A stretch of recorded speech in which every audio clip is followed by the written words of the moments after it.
maybe I just need to get a cooler system so the fans don't have to operate at 100% basically anytime the computer turns on. Yeah, it's... Okay, it's getting better now, but there are just times where it gets really, really loud for no reason. Yeah.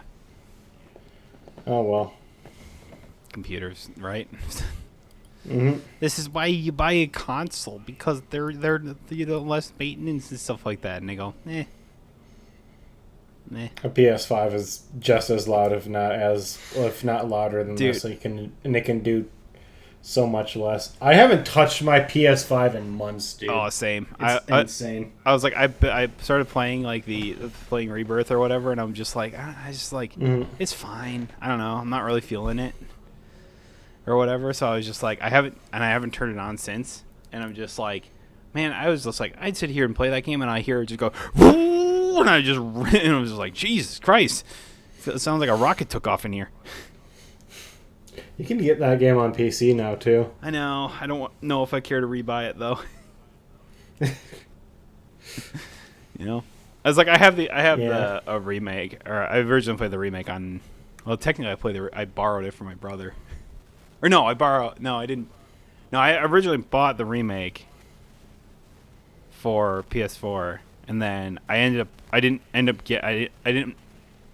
playing the DLC with Yuffie on his PlayStation, because I just didn't feel the need to spend the $20 or $30 or whatever. The last time I think I turned on my PS5 was when Alan Wake 2 came out. Like, I played that game and its DLCs. I have not touched it since. I don't know if I was like, I can't even remember the last time I turned on my Switch. It's just over there sitting sitting on the dock, and I'm like, I look over and it's just like just dust. You can see the dust just over the top of it, and you're like, yeah, you haven't touched it in a while. I think the last time I touched my Switch was when the last big Splatoon event was happening. I turned it on. Well, that was a while ago, wasn't it? A few months, yeah. Yeah. But before that, dude, it was never either. I think the only time I turned on my Switch before that point was before the last Smash Brothers update. It's been that long. Yeah, it probably has been about for me too. I mean, not quite that long, but that's why it's I see everyone's talking about it. It's like, oh, yeah, you could buy the Switch too. I'm like, I don't know. I don't play my current Switch. I probably will because I'm a sucker. It's like if they put out games that I'm interested in, I guess. I play Overwatch. I just know that I fall for stupid bullshit that I probably shouldn't be purchasing. It's fair enough. Dude, I need to do my weekly challenges so I can get my loot boxes. Yeah, gotta get those loot boxes, bro. And then hoard them. Don't open any of them. Just hoard them. Oh no, I already opened all of them. I just remember that was like a what was it? I remember seeing people was just like, how many loot boxes have you accumulated or whatever, and it's just just people taking screenshots of their thing. It's like, oh yeah, here's how many loot boxes I have. It's like 1,000 or some shit, and I'm like, Jesus Christ.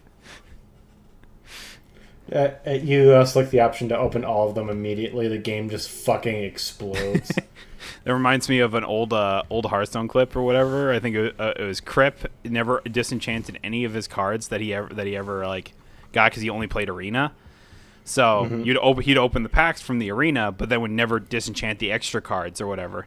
And so one day he decided to finally click the button and then it's one of the most notoriously popular Hearthstone clips of all time where it was some ridiculous number of dust or whatever, just something absolutely absurd. He would never have to buy any packs with real life for the rest of his life, basically. That's how much dust he had just to craft cards. Oh my gosh. Yeah, I mean, you stream Hearthstone for 8+ hours a day playing Arena, and he normally does pretty well. So I'm just sitting here going, yeah, you don't need to buy anything at that point. But it was just oh yeah, the game just completely shat itself and just and it almost it was for a while he was just all right, is the stream still going? I think it is. It just like it bugged out for I don't know 5+ minutes or whatever before the game finally crashed, and then he reopened it and it's like, all right, cool, I got all of it. Holy shit. God, that's an old clip at this point. That has to be back from 2016, 17, maybe even sooner. This is before they introduced standard rotations. God, that's old. I'm old. I've never played Hearthstone, and I wouldn't suggest doing it today. As like I've like the last. From what I heard, I feel more and more vindicated about it's missing both that and League of Legends back when I was a kid. League was at one point fun. It was at one point very fun. I will admit that. It's like I joined, I think, right after season 2 had ended, or whatever. It was a lot of fun to play. The games didn't feel like, I don't know, dog shit or whatever, or fast, or like it felt like as best balanced as it could. Mm-hmm. And then it just kind of went off the rails from there, and it was just like, damn, that really stunk. And then it was just like, I think it was around the time where it was like Hearthstone was coming out at that point, and I was just like, I was, big card game player or whatever, so I wanted to play it. Okay. And it was like, it was fun. Beta was fun. I played probably up until, I don't even remember what the last set I played was, or whatever, before I quit the first time, or whatever. And it was like, I just remember, it was a grand tournament, introduced this piece of shit card known as Mysterious Challenger, and just completely broke the meta. And it was just like paladins were everything. Everything was paladin. Paladin was the best thing. Had a win rate of 70+% or whatever. Jeez. It was not fun to play against. Not fun to play. Completely ruined the experience. And I said, I'm just done. I'm just so done. Yeah. And then I came back years later, and it was fine. It felt like they kind of fixed some things or whatever. Then took another break, and then it felt like that. And then I came back not that long ago. Felt like they did some things, and then the game went downhill real fast again. And it's really funny because I thought the StarCraft set was gonna do some good stuff for the new thing, or I thought it was just like, oh, this will be fun again. I'm like, it wasn't. The cards are just so out of place. Like that was my whole thing with the StarCraft like mini set that they had. That was on top of like I don't remember what it was called, the Great Dark Beyond or whatever. It was just like, oh, they introduced all like these new things or whatever. Completely threw them out the window for the StarCraft mini set. Completely. It's like, oh, new classes got the starship mechanic that didn't previously have it type thing or whatever. But it was just like these things are so much more powerful and so much more interesting that they completely threw out everything else about that. And then it's just like, the fact is that the standard rotation hasn't happened yet, because it doesn't happen until the first fucking set comes out of the next year, which is going to be soon. But it's like, I don't see it getting much better. So I just said, I'm just going to be done for a while again, I think. Probably smart, yeah. It's just like, remember how last week we were talking about like Magic and how it's like card game philosophy has kind of changed or whatever. Like their card creation philosophy is different from how they want people to play or whatever. I mean, this is like unknown territory for me. I have no idea how that works in Hearthstone. But it's the same kind of thing or whatever. It's like they want to try and make the games like fun, entertaining, and very interactable. And one of the main complaints that people had is that in the last year, the board never mattered. It never mattered. Like, like you could have like the biggest board in history or whatever and be cleared with one card or whatever. And it's just like, oh, that's cool. It never mattered. And the fact is, it's like, oh, well, you don't have many of those things, right? No, you could do it one turn after another, and after another, and then it just never mattered. It's like, cool. So what's the point of having board strategies? So what happens when you don't have board strategies? When you can't just slowly beat down your opponent or whatever with minions? OTK strategies. Yeah. Where one turn kills. And I'll tell you what, it's not fun. When you sit there going just like you can be winning every moment of every game, and then all of a sudden you just die, and you go, that was fun. Again, it sounds like what happened to Yu-Gi-Oh! It's like a game that used to take a bit longer and it used to require a bit more strategy, and now games are over like that. Like I think is it better for Hearthstone or? What do you mean? I get the impression that it is. Where oh, like it's just not like OTKs can happen. OTKs all the time. Yeah. Some are better than others. For the most part, I would say that it's probably not great. It's like one of the main decks that like came about was Asteroid Shaman or whatever, which is like a That's an awesome name, but it is because Asteroid Shaman. It's so basically like you put all these cards in your deck called asteroids that are like when you draw them, it deals like 2 damage to a random enemy or whatever. Mm-hmm. So if your opponent's board is empty, it just hits them in the face. Now imagine throwing like 20 of them at your opponent, and you could draw them in rapid success because you have so much draw that you can just throw your entire deck, throw a shit ton of asteroids in the deck, draw those asteroids, and then kill your opponent. I mean, that sounds awesome. It sounds awesome, but when you play against it, it really sucks. Because when you play against it, obviously. It's basically an OTK deck. Like, that's what it comes down to. It's like, there are worse ones than that, but I'm looking at you, Hand Buff Paladin, that still, for whatever goddamn reason, still is not nerfed, despite being the highest win rated deck of the whole past year at 70% or whatever. But we don't see it as a problem. Don't worry about it. 70%. That's crazy. Don't even worry about it. It's fine. It's not like it's like you add Leroy Jenkins to the game or back to the standard or whatever.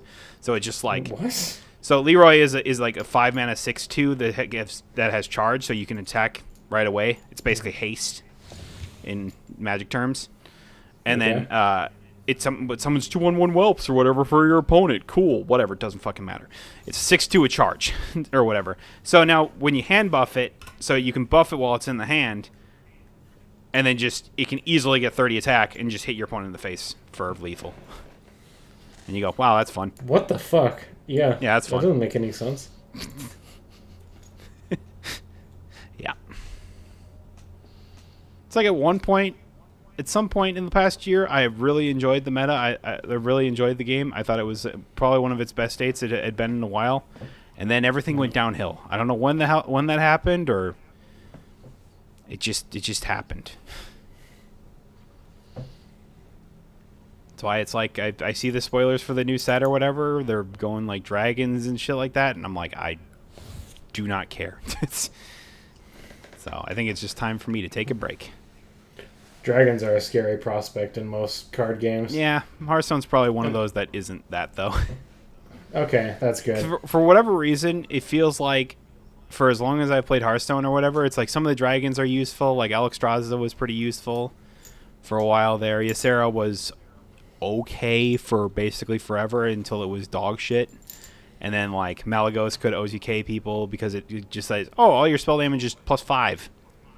And then they got new dragons that also sucked. Mm. And then it was just like, well, I guess we're just going to rely on Deathwing. Ow. Maybe one day they'll figure out their philosophy again, or I'll just decide to start playing it again and go, I mean, I guess this isn't terrible. Until I run into the real meta decks and I'm just like, wow, this is fucking awful. How did they let this happen? Knowing you, it's probably going to be the second one. Yeah. I feel like every couple of months you pick up Hearthstone again thinking, okay, it's not going to be that bad. And like a few weeks later, you're just completely off the boat again. I don't know. Yeah, it's just like it's kind of. Like, I feel like it's one a of those game games that you can easily pick up and put down. I feel like as long as you've like. Yeah. I don't know. I'm in the spot where it's like I played it for so long that I have a bunch of cards that I could just like say I don't give a fuck about wild, so I just go get rid of all these wild cards or whatever, and I'll just play the standard stuff.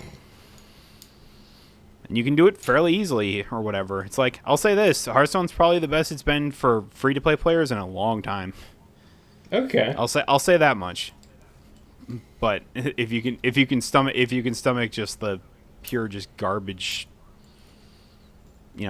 I hope you like all your stuff being stolen constantly. You know, that big starship that you've been building the whole fucking game or whatever. It's this massive starship that's really hard to deal with. Oh, your opponent just steals it? All right, cool. I guess I lose. Well. That's got to be fucking super frustrating. Yeah. Yeah. Unfortunately, it is. There's just no way around it. I don't know, one of the big offenders was Reno Jackson for the longest time. He had like a hero where it was just like, oh, as long as your deck has no duplicates in it, just wipe the opponent's board. What does that mean? It just means get rid of everything. And then they are limited to one spot on their next turn. And it's like, oh, so all those locations, all the starships on there, all the minions on there, they're really hard to deal with minions, no death rattles, no nothing. And it's like, great. Awesome. I'm so glad that was the thing. It used to be 8 mana. And it was busted. Busted. Sounds busted. A lot of this stuff is sounding busted. It was so I was like, I get they want to make like cards where it's just like, oh, there are reasons to play, you know, Highlander, play, you know, where you don't have any duplicates in the deck. Mm-hmm. But that might have been a little bit too strong. Dude, speaking of games that are going down, games that are going downhill, Warner Brothers, what the fuck they doing? Getting rid of everything. You seen this, by the way? I know they're getting rid of Monolith. Are they shuttering? They're shuttering Monolith. What is it? Monolith, First Player Games, and Warner Brothers San Diego.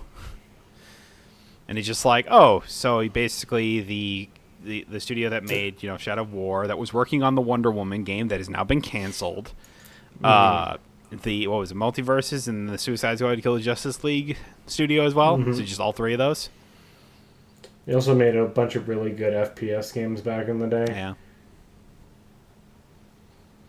Yeah, just all gone. Just all gone. Overnight. Because Warner Brothers doesn't know what the fuck they're doing. No, that was just a delay, thankfully. Okay. So, 2 months into the year, second big layoff already. Mm-hmm.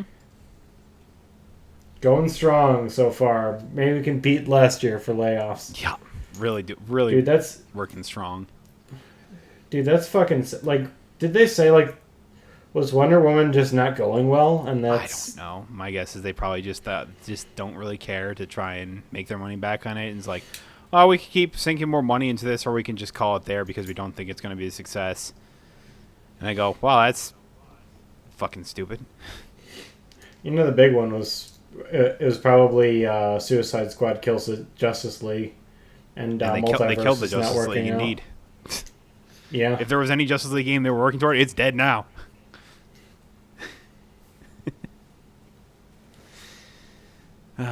Well, at least maybe this time Multiverses won't be resurrected out of nowhere again.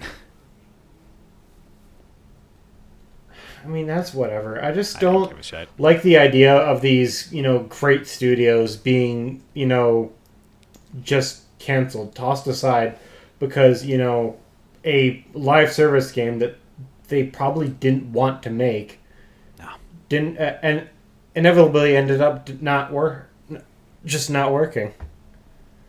And it's like CEOs aren't being punished for this shit. No, of course It's the ground level people, the developers that have to suffer now. Yep. It continuously like shocks and disappoints me, like how much the games industry grows every single year. Like it's still like what the biggest industry in the world, tops like both movies and music. I think it tops movies and music combined on just the pure money it makes. And more and more people just keep losing their jobs every single year. It feels like that sector of the industry is actively shrinking, and it makes absolutely no sense for it to do that. Yeah, it's always so interesting that we say, and it is 100% true that the games industry is growing, but when you look at all these layoffs, you look at all these shuttering of studios and everything like that, and coming off a year where we're already had a ton of layoffs or whatever, going into 2025 with even more now. And it's just like, well, how can you say it's still growing? And I'm like, because there's just so many indie companies that are also doing stuff. So many smaller studios that are doing well, or at least finding their way or whatever and stuff like that. It's like while the AAA studios seem like they're really struggling, it's like it feels like the ground people are kind of not so much blossoming because it's hard, when no one really knows that you're a thing. It's difficult, yeah, and that's the thing that mainly gets me with, like, when you're an indie studio, there's a lot of risk, and, well, it's hard now, too, because even in the AAA industry, you just have no stability as a developer. No. Yeah. It's like every studio they work at now, it's just like, okay, am I going to have a job tomorrow or not? Like, being a modern game dev just sounds so consistently stressful, like, all of the time. Yeah. It's like, it's one thing to work for, a big company like, WB, but it's like, if you're working for yourself, it's like, you won't suddenly lose your job unless you just, financially can't keep doing it. Yeah. So, and I feel like that's generally how a lot of people have kind of gone or whatever, but it's, like you said, it's hard being a small indie company or whatever. You gotta find the way to make the money to be able to make the game, as well as, market it, or at least try and find an audience for it. And that's difficult. So I was just like, man, Monolith got shut down or whatever, and I'm sitting there going, just like, dude, he's like, I mean, we've talked about it 1,000 times. Like, the patent in the Nemesis system, they could have used it on so many different things that they had or whatever. It's like, they could have had a Batman Nemesis game that would have been fucking dope as shit. Instead, they had Rocksteady doing bullshit. And it's just like, what are you doing? I really do think that, like, most publishers are just allergic to making money at this point. Yeah, it's just really sad. I don't really even know what to say. It's like they were all like good, talented people that had what probably would have been a pretty successful video game well underway. Yeah.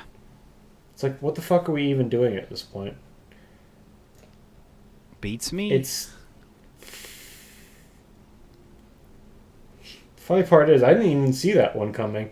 No. I think the one that everybody has been predicting is like, if Shadows isn't like Valhalla levels of successful, that studio is going to shut down. Hell, even if Shadows is a success, there are people still predicting that Ubisoft is going to close its doors this year. Probably. How many jobs will that be? A lot. I gotta know. A lot. Ubisoft, I realized, is a lot bigger than I originally had thought. I really hope that they're just picked up by Microsoft or somebody. I mean, I feel like that isn't a Embracer group. It's true. Yeah, it's like you almost wonder. It's like, oh, will they really just sell? And it's just like, yeah, maybe. And you can't tell. Is there really nobody that works for 23,000 people? Jesus Christ.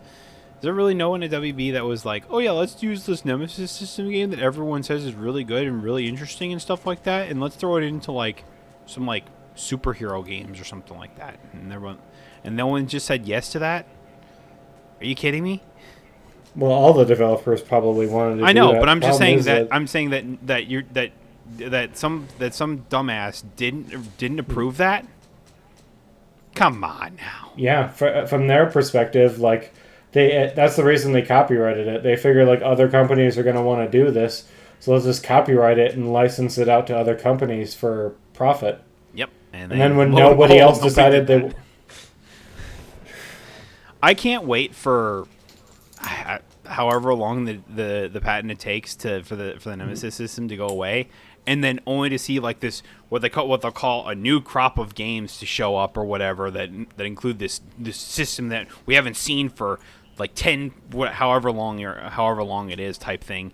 And it's just like, and then everyone's going, why did no one ever use this for so long? It's so cool. And it's like, blame Warner Brothers. I cannot wait for that to be a thing in like however long, 10, 12 years or whatever, when the patent runs out, because they won't do anything with it.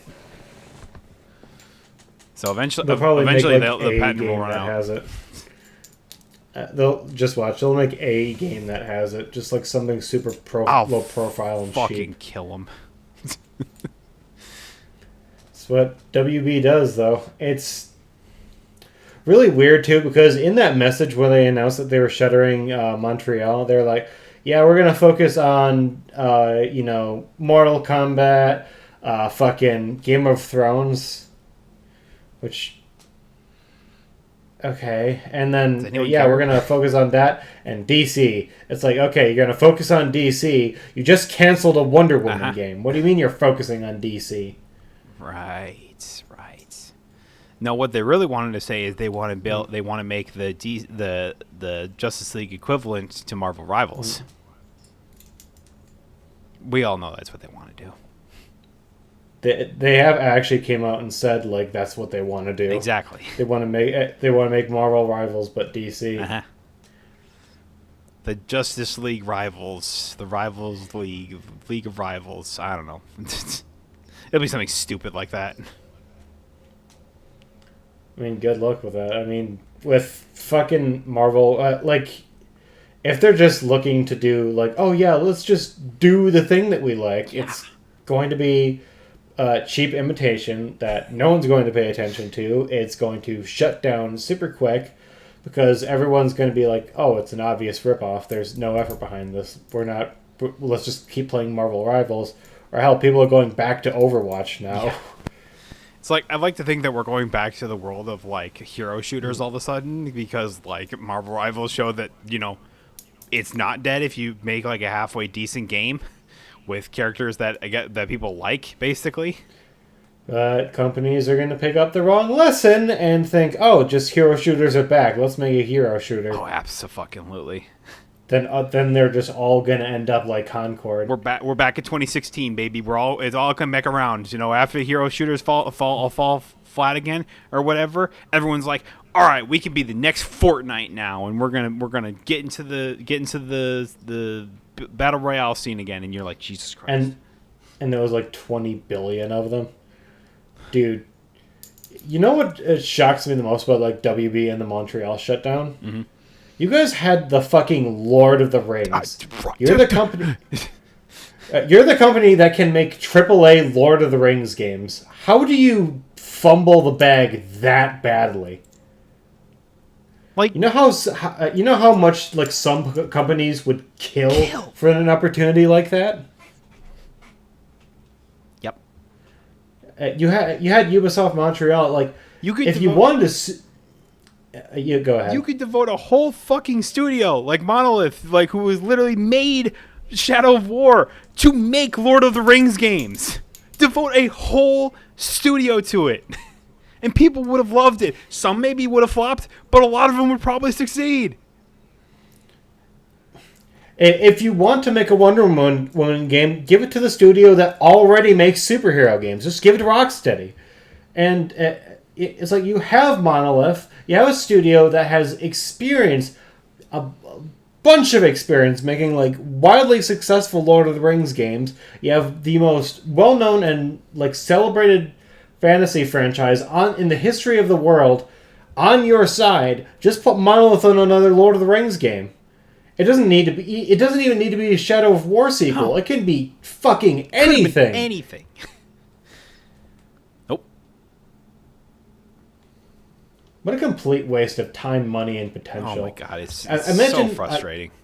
Imagine sinking all that money into that just to be like, no, we're done. We're shuttering it. What the fuck? Why? It's like, why? We did everything you wanted to or whatever, and we had all these great ideas, and you fuckers wouldn't listen.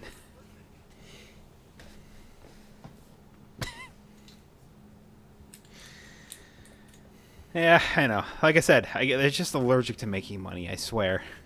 Yeah. Oh, but we can't make it a live service. Oh, darn. Well, we didn't want to have the same problems that Shadow of War had, where it had loot boxes in single player. And I go, yeah, one, that was a mistake right there and then. But two, it really wasn't that bad. Just don't add loot. Here's the thing: if you want to make a multiplayer Lord of the Rings game, Like, go for it. That is not if a concept that is... If they turned that whole concept of building fortresses, making them like really powerful, and then having people challenge them online, basically, and that's the whole game, I would have fucking played that game. Dude, take that concept, put it into a Lord of the Rings Conquest sequel. Yes! All of the money will be made. So good. Literally all of it. I would have loved a game where you played as like alternate reality, where like Sauron is like conquering all of Middle Earth or whatever, and it's like you would you'd go up to Gondor or whatever with your orc army, and you like lay siege to Gondor and stuff like that. That would have been so fucking cool. No, that's a thing that you could do in Lord of the Rings Conquest. It's awesome. Like, oh no, I wanna play as the orcs, and you get to play through this whole timeline where you're playing as the bad guys, just going after the good guys after Sauron gets the ring. It's like, it's sad that you'd want to do that, but it's cool. It was cool. A cool thing that you got to do. It's cool, man. What can you say? Nope. It's a cool thing that everybody universally liked, and you could have just made more of that. It's a live service game that you would have had, that people would have liked, and it would have made money. And you had a studio with experience making Lord of the Rings games. I don't know, man. Why can't we have nice things? I don't know. We live in the bad timeline. It's not fair. Just think, there's a timeline where they made all these games we're talking about or whatever, and people are so fucking happy over there. Ugh. Alternate versions of ourselves are just like living it up. They're like, oh.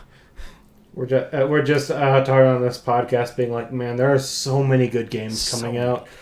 I don't have time to play all these good games. It sucks. I know, right? You're just like, fuck, I just beat this other one, but there's like 3 more on the horizon here. Like, what the hell? Like, they got Lord of the Rings Conquest 2 right coming out is crazy. Now they got this other Lord of the Rings game. It's fucking open world. And, you know, you get to go to Gondor and shit. Dude, that Wolverine game or whatever that may or may not be happening at this point, you know, that's like, that looks pretty fucking cool too. Insomniac can't miss. Is that game still coming God, out? I kind of hope it is, because I was like, last thing I want to do is for those stupid ass leaks to have killed it. But who knows? Dude, now Fable got pushed back. Dude, yeah, that was my next thing I was going to talk about. It's like, how do we feel about Fable being pushed back? I mean, honestly, I don't mind too much. Like, it's Xbox has a pretty. I guess so. It could be like early last year, next year too, but it's like Xbox already has a really stacked year. Maybe give themselves a little bit of breathing room so they have something coming out next year, but I mean, the pre-alpha gameplay that they showed off was fucking gorgeous looking. Did you see any of that? No, I didn't. Holy cow. Let me see if I can send you some of that. I think I see it right here. Oh, yeah, I did see this, yeah. Yeah, it did look good. Looks good. Like, in terms of, like, open world fantasy RPGs, it's probably one of the best I've ever seen. Like, the only other one I could think of is maybe, like, the latest Final Fantasy games. Yeah. But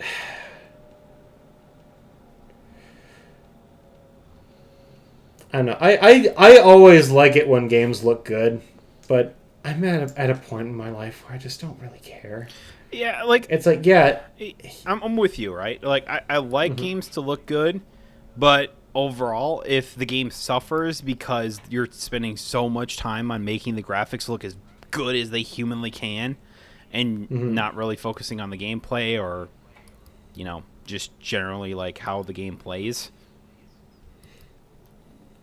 it doesn't really sit well with me. You know, that looks, it looks beautiful, but it's like Avowed came out recently, and that looks fine. Now, let's be fair. That game has its own list of problems. Oh, does it? I haven't heard anything about Avowed, so. People are like, well, why can't you kill the NPCs Oh, like in okay, yeah, town and that I did stuff? see. Yeah, yeah.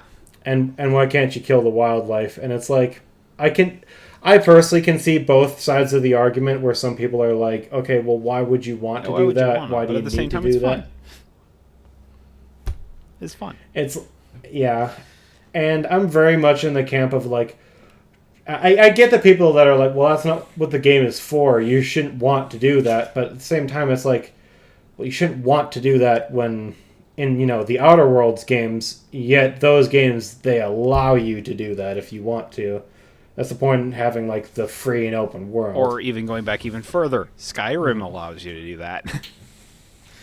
Well, it was pretty apparent even before Avowed release it wasn't a Skyrim clone. I know, I'm not It's saying it's just like, but for a game as yeah. old as Skyrim, they left the option to the player, whereas Avowed Mm. is just kind of like, no, you don't want to do that. Don't worry about it. And they go, but if this is a big open sandbox game like you say, shouldn't we be able to play how we want? I don't know. To each their own. Hmm.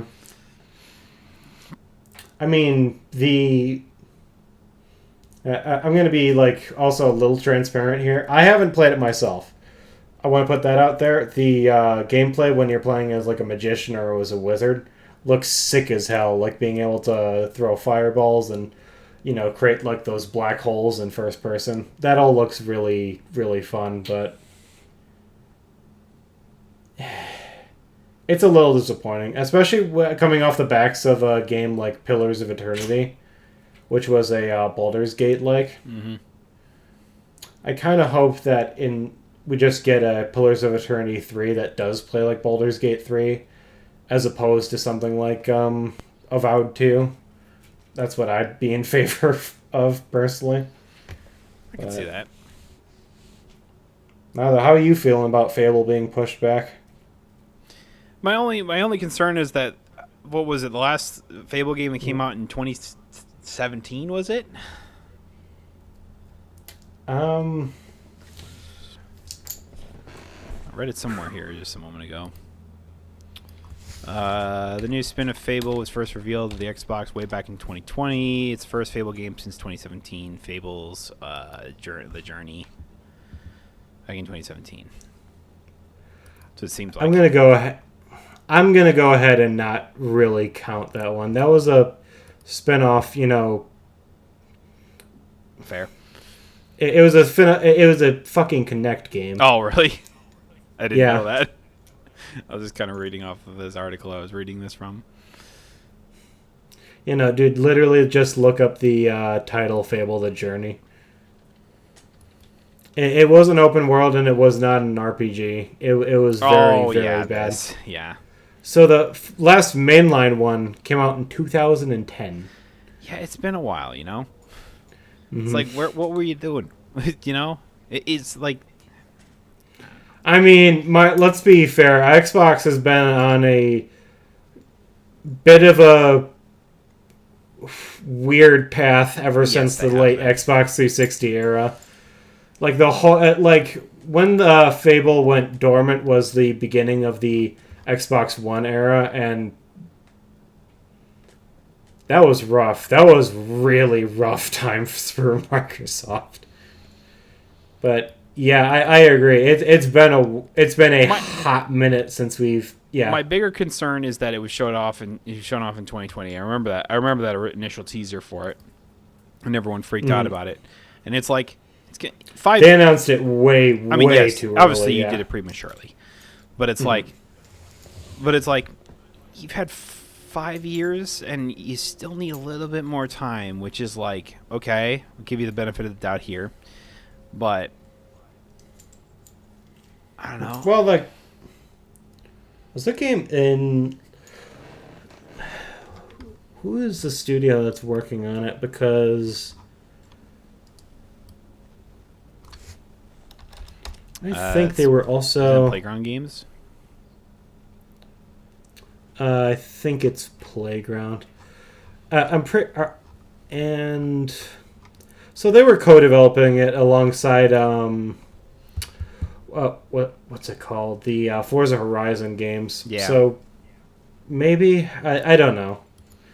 It's not like they haven't been doing anything. I'm not saying that they haven't been doing nothing, but I know, but you're right. It should be out by now. For it feels like ever since, it feels like obviously, past few years have been rough for Xbox or whatever.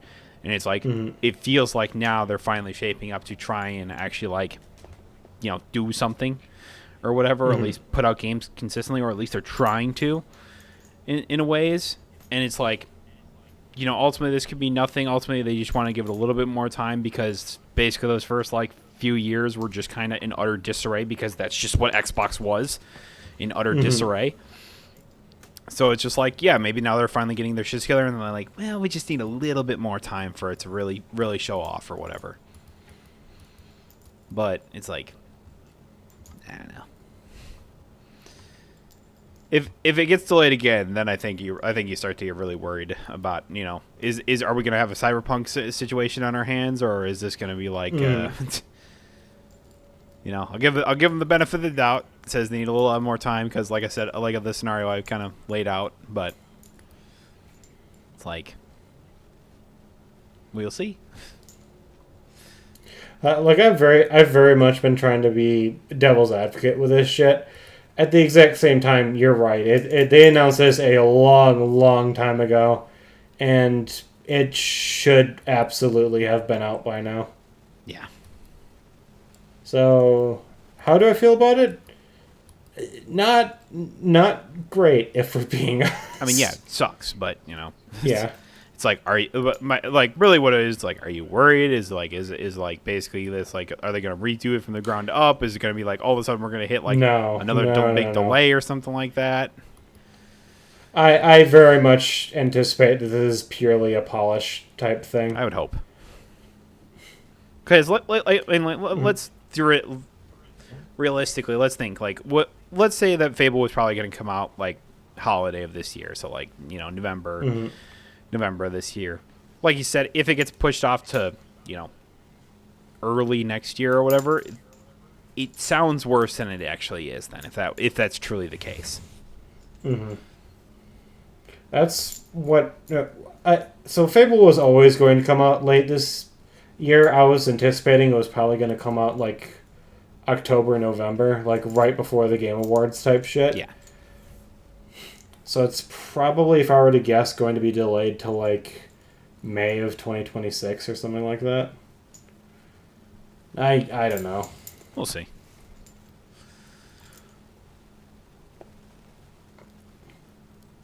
I don't know. I guess this year Xbox will give us our full glimpse of like, all right, here's our big lineup or whatever.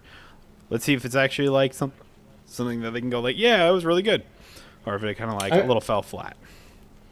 I mean, we have a bunch of stuff still coming out. Absolutely. We got State of Decay 3, we got Doom the Dark Ages, we got fucking whatever the next Call of Duty game is. Yeah. That's inevitably launching this year. Yeah, that's inevitably launching, and definitely not using AI stuff.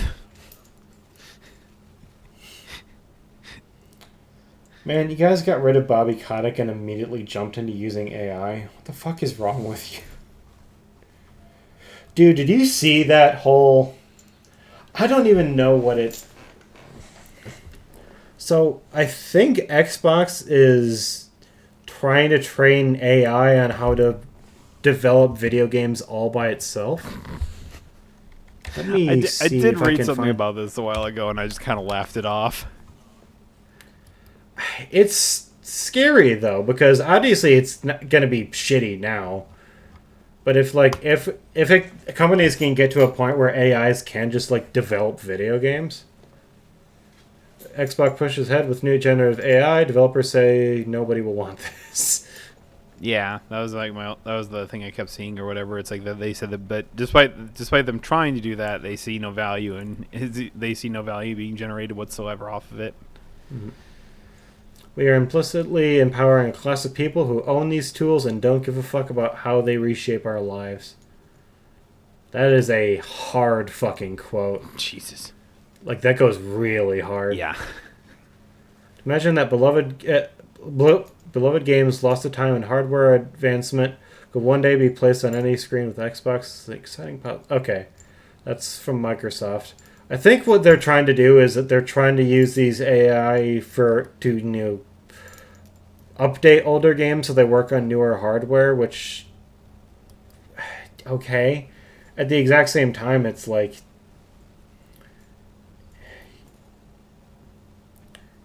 primary issue is that we're losing craft. When we rely on this stuff, we are implicitly empowering a class of people who own these tools. Oh, yeah, I just read that. Okay. Yeah, it's pushing human workers. A Wired investigation found that AI is pushing human workers out of the work of creating video games. At the same time, the games industry is undergoing massive construction. Thousands of developers have been laid off over the past couple of years, and the trend is continuing in 2025. Boy, do you have no idea. This was before their latest layoffs. Yep. While some developers believe AI cannot replace creativity in games, others are still concerned about their job security in an industry that is spinning up new tools that obviate the need of their skills. It's a classic issue of Xbox bleeding talent, but also so heavily invested in Gen AI that they can't see the forest for the trees. Yikes. Can't see that nobody will want this. They don't care that nobody will want this. Internal discussions about these sorts of things are quiet because everyone fears being against this and losing their jobs due to tumultuous time in our industry. Huh. So this is dystopian as fuck. Yeah, How you feel about all this? Yeah, you hit it right on the nail right there. It's just like that sounds like a dystopian future that where we're living in the Terminator like timeline, where all of a sudden what is it, T-9000 or whatever, is just gonna come in and is like, I've come to terminate you.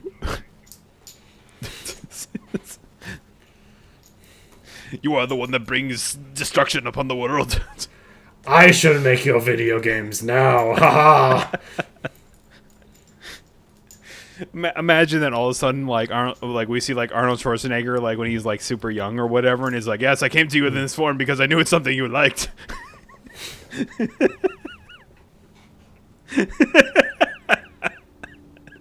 Jesus. Oh my God. Now here's the question: have we seen time travelers in our lifetime? Do you think that's the case? No. I am very confident that no matter what the time period is, that time travel will never be possible. Or do the Men in Black just stop the time travelers that are trying to fuck up the world, basically, before that happens?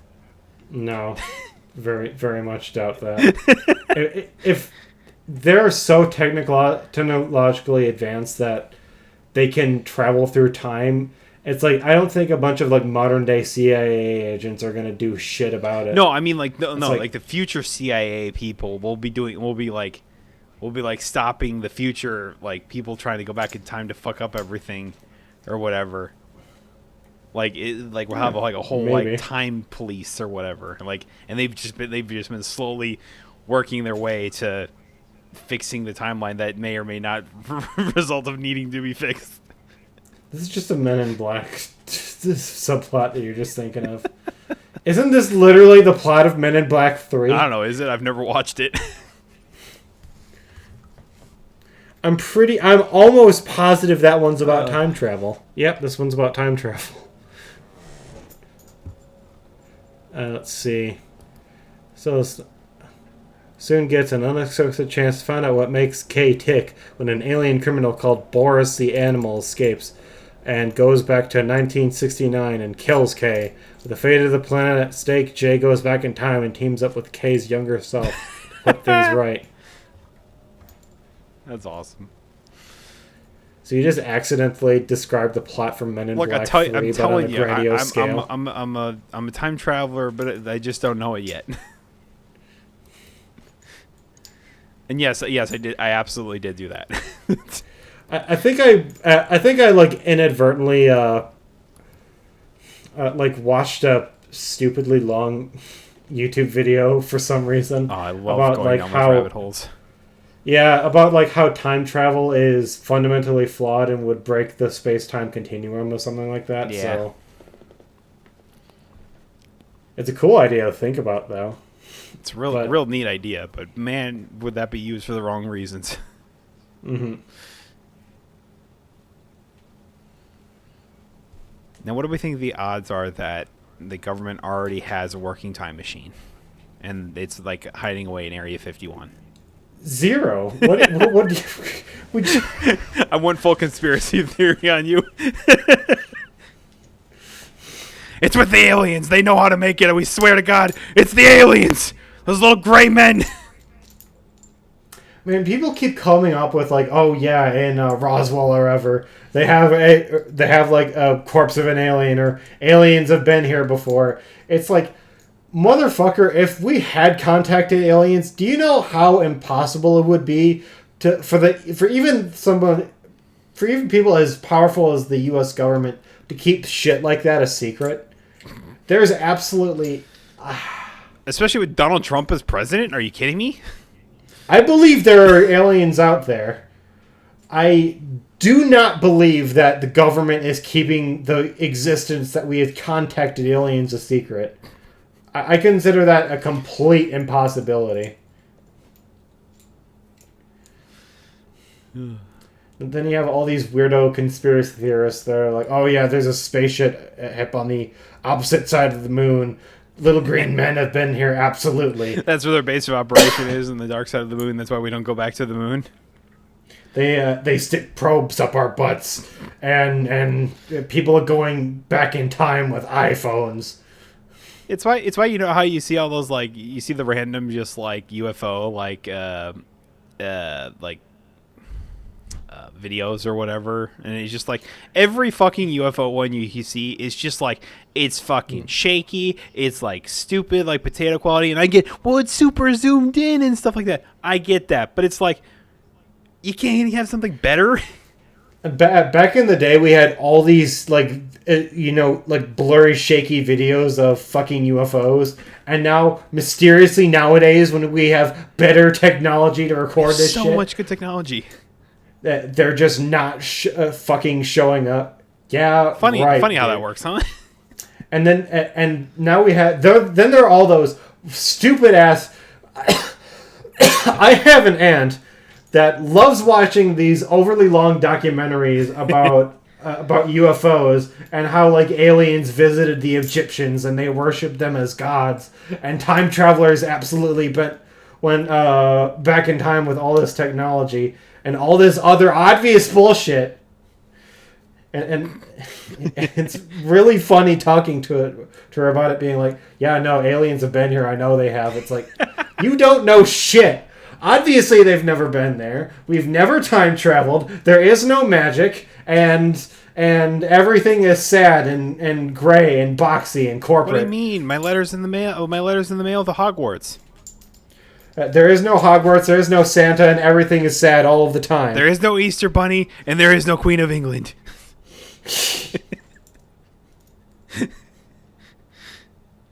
The Tooth Fairy, yeah, that's just your dad. He's too cheap to give you more than a quarter. It's like, shit. Oh man, it is always funny to me. For it's just like I hear all the like the fucking recent shit with like all the drone sightings and everything like that. It's like, oh, it's aliens, and I'm like, no, there's probably just some dumbass that's flying around drones where he shouldn't be, because it's always that. Dude, going back to did you ever wonder as a kid what the Tooth Fairy did with the teeth? Absolutely. What did they tell you? Did you ever ask your parents about it? I just assumed that you remember like with Fairly Odd Parents or whatever. It was like, I think there was like a couple episodes where it was like like the Tooth Fairy was fucking like just drooling over Chip Skylark's like teeth or whatever, and like just making like castles out of the teeth or something like that. And I'm like, that's what I figured she was doing. Dude, I remember even back then I was like, oh, well, that's gross. Yeah, I mean, that's disgusting. She just has a bunch of random people's teeth and she's living inside of them. Look, man, there are more fucked up things. I know. I kind of want to know where that came from, though. I don't know. the Tooth Fairy, like out of all the like obviously you have stuff like the fucking Easter Bunny or Santa Claus. It's like, oh, like, you know, jolly people that gives kids gifts. No, this is a fairy that fucking steals your teeth while you're sleeping at night. They just wanted to, I don't know, they probably just wanted to reward kids for, you know, busting out their baby teeth, so that way they were just like, all right, now we get like a little extra spending cash or whatever to spend on Pokemon cards and whatnot. You get a quarter that you can spend on. How many Pokemon cards is that gonna buy you? I don't know. You only got a quarter? Damn, my parents gave me like $10. Your parents gave you like $10? Yeah. Yeah, no, the most I ever got was like $1. Damn. Let's see. I remember like my last I think it was like my last baby tooth that finally fell out or whatever. My parents gave me like $25 or something like that, or whatever, and I'm just like, the first thing I did was go down to the fucking World of Variety, go up to the Pokemon stand. How many Pokemon cards packs can I get with this? Proceeded to hand me like, I don't know, they're probably like $4 a pop, so it was like, what was that, 6? I'm seeing a whole bunch of shit. It's like the Tooth Fairy, it roots back to nearly a millennium to the Norse people, where they talk about land fae and need to get rid of teeth so that adult teeth come in.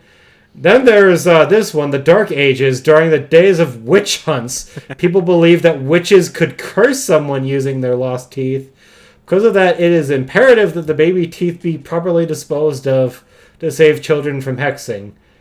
And I guess a fairy does that? Yeah, you know, well, let's not let it be in the hands of magic people. So let's put it in the hands of more magic. What are these questions? What ethnicity is the Tooth Fairy? You know. Are Tooth Fairies real, yes or no? What does Google's AI have to say about that? No, Tooth Fairies are not real. Damn. Don't even try and At what sugarcoat age it. should... What is it? How old were you when your parents told you that, like, Santa and, like, the Easter Bunny and the Tooth Fairy aren't real? Like, how old were you? 7 or 8, I think, when I stopped believing. The last one I believed in was Santa Claus, and I really wanted to believe. Dude, I know. But after all my school friends stopped believing, my parents sat me down and was like, yeah, it's us that put the presents under the tree. How about you? I found out when I was 5 years old because I stumbled into my parents' where they kept all the kept all like the presents and stuff like that, and had them labeled like from Santa. Like my mom had already wrapped them. She probably wrapped them that night and just kind of like threw them in this back attic. That, oh, Andrew doesn't go in here, so that's fine. And then I was just like, I don't even remember why I did. I think I saw my mom doing something in there, and I was just like, you know, curious. I'm like, oh, what you doing? Type thing. And I saw all the presents, and I just picked it up, and I looked at the little label, and I was like, to Andrew from Santa. What the fuck is this? And so I remember grabbing one of the smaller presents and going up to my mom, going like, what the hell is this?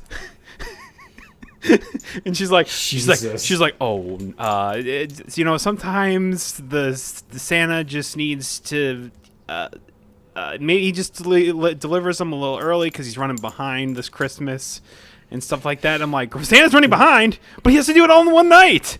That's how it always works. And they're like, all right, I'm gonna stop bullshitting you here for a second. Santa isn't real. We always get to the things or whatever. And I was like, really? Oh.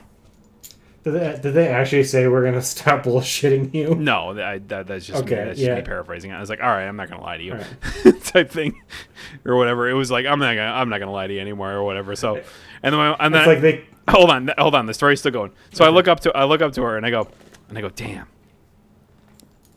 is the Easter Bunny real? No. And I'm like, oh, a Tooth Fairy? No. You just go down the list.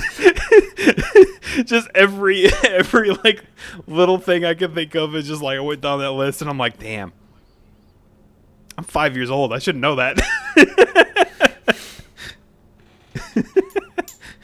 I was just like, just pretend that you don't know or whatever, so your father thinks that I didn't blow the secret for you. And I'm like, okay, only if I can open this present right now.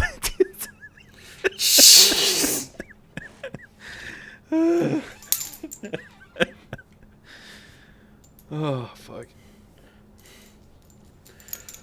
It's always my favorite. No, it was really fucked up because my parents, the way they got me to keep from finding like their secret present stash is that they put it in the crawl space. And since I was a big old pussy when I was a little kid, they told me, "Oh yeah, a monster lives down there, and he won't come, and he won't come up here. But you know, you can't go down there. We're big people, so we can go down there. But the monster's scared of big people, but the little kids, he eats them."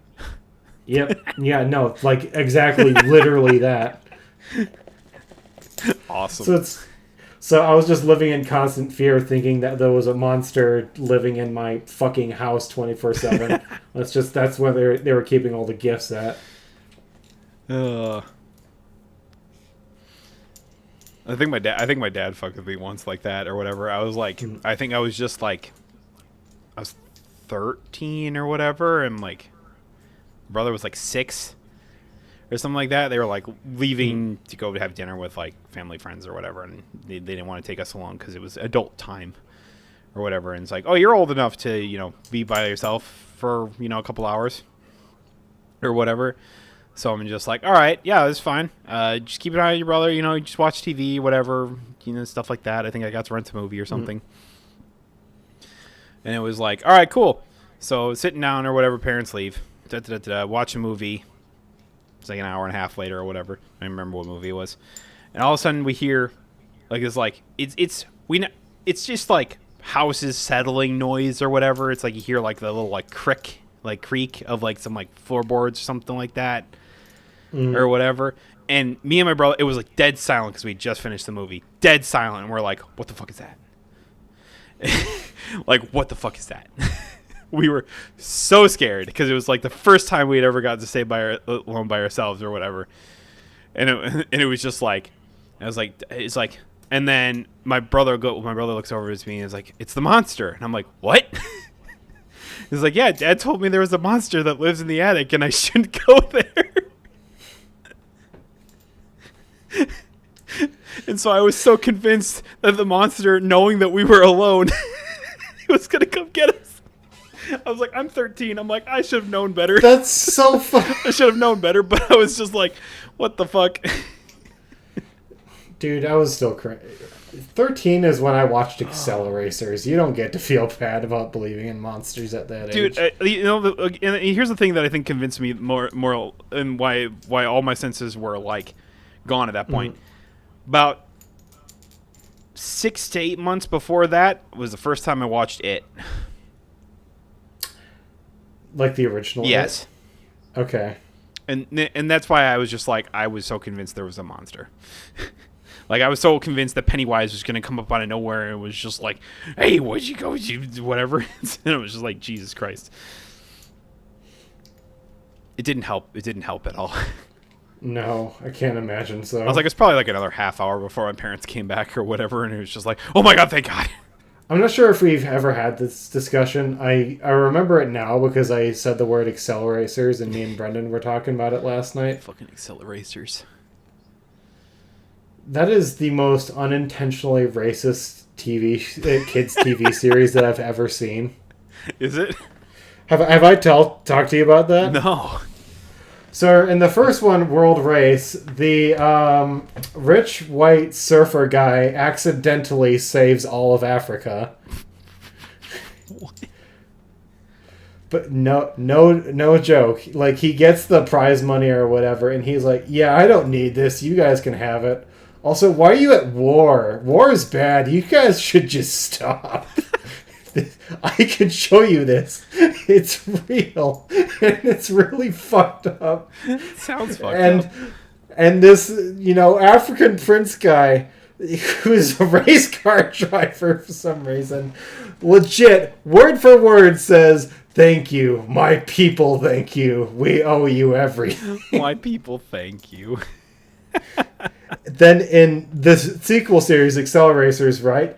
In the first movie, keep in mind, he's the only black guy in the entire cast. First movie out of 4, he gets killed off and immediately gets turned into an evil robot. Oh, damn. It's just so fucked up. Wow. Yeah. That's pretty I wild.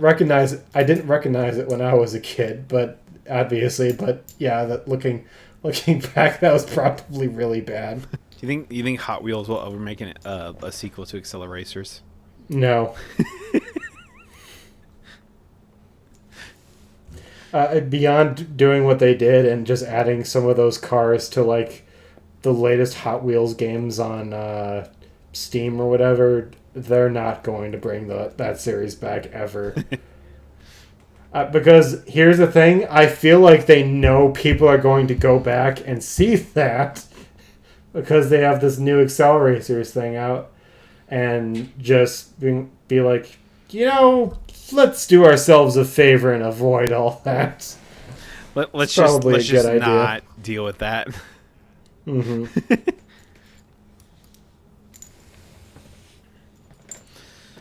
What if they don't call it Acceleracers? What if they call it like something else?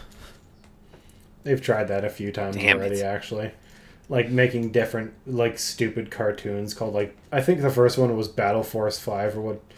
I obviously don't give a fuck. I'm almost 30. I don't care whether or not they bring back Acceleracers or not. Oh, man.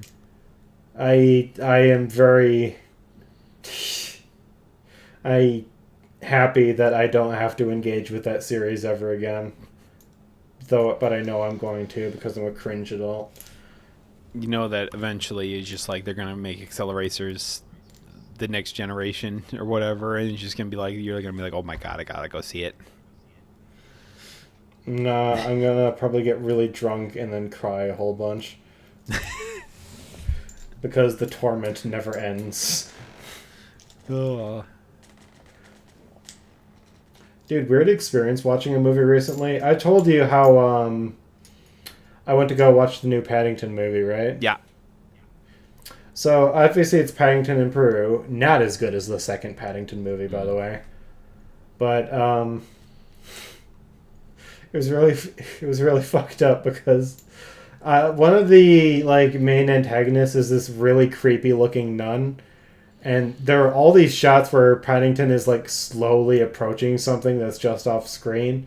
And every single time that happened, there was a little voice at the back of my mind that was just going, "Oh no, Aunt Lucy's been nailed to a cross." Jesus. I don't know. The movie was admittedly really boring, and I think that was my way of trying to spice things up. How did we get on the subject? Oh yeah, we were talking about the Tooth Fairy. Why were we talking about the Tooth Fairy? I honestly don't remember. It's pretty wild, the lines you can take and just going like, how did we get to here again? I don't remember. Something about Men in Black 3, and Men in Black 3 spawned into the Tooth Fairy, and I don't know. You lose the line at some point. According to this website, by the way, tooth fairies collect teeth to make fairy dust, which allows them to fly. I think I've heard that before, actually. Yeah. Nah, it's too mundane. It's too easy. Boring, honestly. Yeah. What's the most fucked up thing that we could do or whatever? Because let's bring into grim fairy tales. How can the Tooth Fairy just murder us with our teeth? She makes weapons of them and kills us when we lose all of our baby teeth. Or if you don't give her all the teeth or whatever, then she just comes and beats your ass with your own teeth that she does have.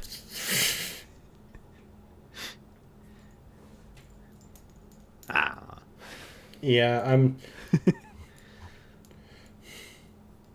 Isn't it like always like don't go in the woods, or like you'll get eaten by a witch, or like a werewolf will come bite your head off or something like that? Your parents didn't give you money; they gave you books, and I loved it. You sad child. Oh, poor child.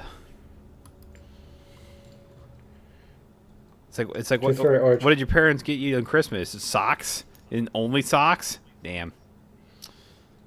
What a life to live. To protect children, the tooth fairy buries and burns lost teeth. All right. At Dark Ages, people believed that witches could use teeth to cast curses. Children were told that they would spend eternity searching for their lost teeth in the afterlife if they burned them incorrectly. What? There you go. Dude, it's actually been really interesting now that baseball's back, kind of with spring training or whatever. Yeah. And MLB decided to actually implement the ABS system, which is the automatic balls and strikes system. So basically, what that means is that if a pitcher or hitter does not like a call or something, what they do is you'll see them tap their helmet or something like that to let the umpire know they want to challenge that last pitch. And it's been interesting because with this system, they now have to redefine what the strike zone is, and it's like generally it's been known as this thing where it's like from your knees to like basically the middle of your chest. That's normally how it is or whatever. But MLB now defines it as 17% of your body, basically. That's like right in the middle. And it's like, it sounds really weird or whatever, but when you see it in practice, it makes sense. I'll say that. Okay. It sounds weird, but it makes sense when you see it. But it's really funny to me because it's just like now that baseball had to redefine what the strike zone is, like just to put it in more concrete terms, is that they, you know how like when you're watching baseball games, they have like the little square, which is the approximation of what the strike zone would be. Basically, and it's like now that's just wrong. So like they had, because they're using the old system when it comes to defining it or whatever. So there was one pitch that this one went viral not that long ago or whatever. It's like one of the first games of spring training or whatever. It's like guy threw a high fastball or whatever, and it was like according to on the TV it was a strike. The umpire called it a strike. Pitcher or hitter challenged it. They went to the ABS system. It was high, and he's just like, "Well, wait. Then which system is right and which system is wrong?" It called a lot of people into question of like, "Wait, how does that work?" I'm like, "Well, what we saw from the TV's perspective was correct." Or at least what we thought was correct, and then they basically had to reiterate this is the approximation of the strike zone or whatever. It's like similar to when you're watching football. You know how you have like the blue and yellow lines, like the yellow line is like the first down marker, but that's not accurate or whatever type thing. It's that sort of similarity. This new system sounds a lot more confusing than the old one. I mean, basically all it is that. I mean, it won't be implemented this year. They're just trying it out for spring training just to get a feel of it. I highly doubt that they say this is a major success. Everyone likes it or whatever, so we're just going to roll with it right into the regular season. I highly doubt that. It's probably another year before we really have this. They just want to get the idea for a lot of these older players that have never used it before, because it's been a thing in the minors for the past few years now. So these young players trying to make their way up into the majors are used to it, and they understand how it works. But overall, it's like these older players don't really like. It's sort of like the thing where it's like it's so funny to me watching like some of like these challenges or whatever. Like a guy will throw a pitch that's clearly outside the strike zone. Pitcher calls just challenges it. He taps his helmet. He taps his head, or whatever, and it's like then it goes to the system. It's clearly outside and high, and you go like, and it's just like, yeah, these older players, and you realize this pitcher is just like, I guess you just think everything's a strike that you throw, huh? unless it's like clearly and obvious, like, oh, I fucked it up or whatever. And like, So it's already brought into discussion of like, well, pitchers just shouldn't have the power to challenge things. It should be left in the catcher's hands if they want to challenge it. And I was like, you know what? I agree. Sure, yeah. Because it's like when of the few minor league games I've watched over the past couple of years, for like the Brewers games or whatever, is like I never once saw a pitcher challenge a pitch, mainly because the catcher, it's like the catcher always will frame it, and then they go, if they think it was a strike zone or in the strike, they go like, okay, yeah, we're challenging that, because I'm pretty sure that was a strike. So it's like, yeah, I could see a lot of catchers like kind of having it's like, oh, if you thought it was a strike or whatever, and it's like, right as it is right now, basically anytime they feel that it's necessary can use it. When they do implement it into the MLB, there will be a finite number of times that a team can use it. Well, yeah, probably, because you can't just do that all the time. It's not going to be. They would just be challenging every pitch. Well, yeah. I mean, some would just be obviously right, but or whatever. But it's like most of the time, it's like it's like keeping the flow of the game, right? And it's like it's fast. It's not like it takes a long time or whatever. Someone challenges it, umpire turns around or whatever and addresses the crowd as saying it's like, oh, they're challenging the last pitch on the thing or whatever. Pops up on the big screen or whatever and just shows a little graphic. Did it clip the strike zone? No. All right, it's a ball then. Or did it clip the strike zone? Yes, it's a strike. And then we move on. Like, it takes 20 seconds. It's like not long at all. So I would think that you get like 5 challenges a game or whatever, because I think realistically 5 calls would be the difference in a game. Like, you save them for crucial at bats. Basically, it's just like, okay, we're in a big spot. We're team's down by a run. You got a guy at second base. He represents the tying run, and all of a sudden, bullshit strike 3 call happens. Well, I'm challenging that because it's like, I clearly know that's outside, but you just flat out missed the call. I think it's good. I think it's a good system. I watched in the minor leagues. I thought it was a great system then. Okay. So, like I said, I don't expect it to be in the majors this year. Like when the regular season starts up in less than a month. I think it's actually a month exactly as of today. But it's like at least it gets like some of these older players that haven't been in the minor leagues to like understand and know how this system works, or at least to generally know how it works. Mm-hmm. So my guess is they'll probably refine it over the next, this next season or whatever in the minors, and then come around spring training or over the off season, they'll talk about implementing it as a legit rule, and then probably next year it'll be a thing. It'll be really funny to me to watch all the umpires go, because I remember seeing a clip going like, oh, it was just like, what was it? I think a hitter challenged a pitch or whatever it was a strike, but he didn't think it was a strike, so he challenged it or whatever. The umpire turns around and it's like after further review, it's clearly a strike.